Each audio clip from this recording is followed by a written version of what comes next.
Hi everyone, good morning. My name is John Anisi Suquilio, BS Ed English 3, your presenter for today.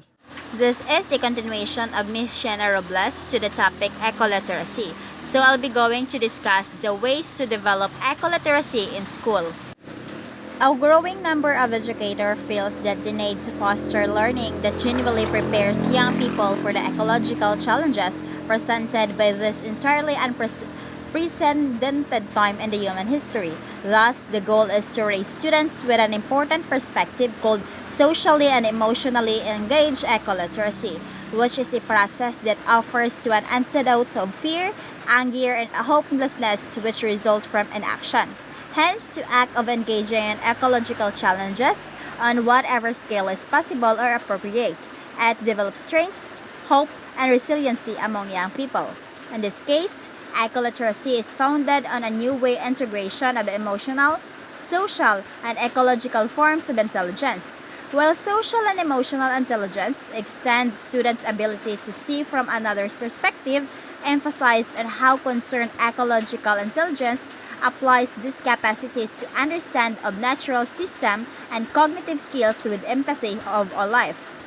By weaving these forms of intelligence together, ecoliteracy builds on a success from reduce behavioral problems to increase academic achievement to foster social and emotional learning.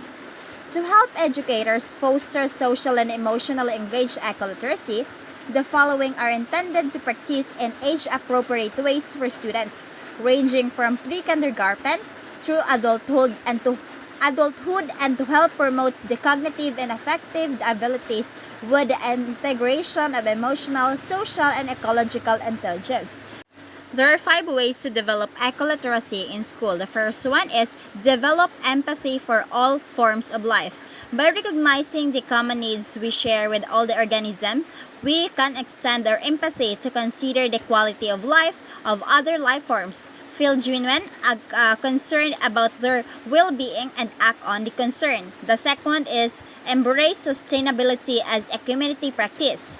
By learning the wondrous ways that plants, animals, and the other living things are interdependent, students are inspired to consider the role of the interconnectedness within their communities and see the value in strengthening those relationships by thinking and acting cooperatively. The third one is make the invisible visible.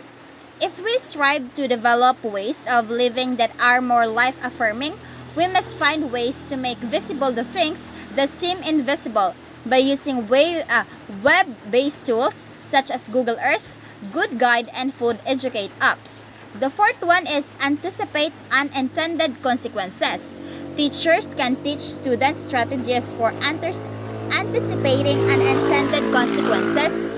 This includes the precautionary principle that when an activity threatens to have a damaging impact on the environment or human health, precautionary action should be taken.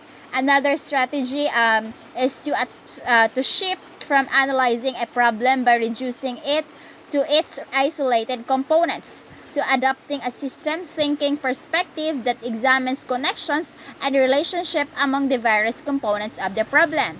And the fifth is understanding how nature sustains life.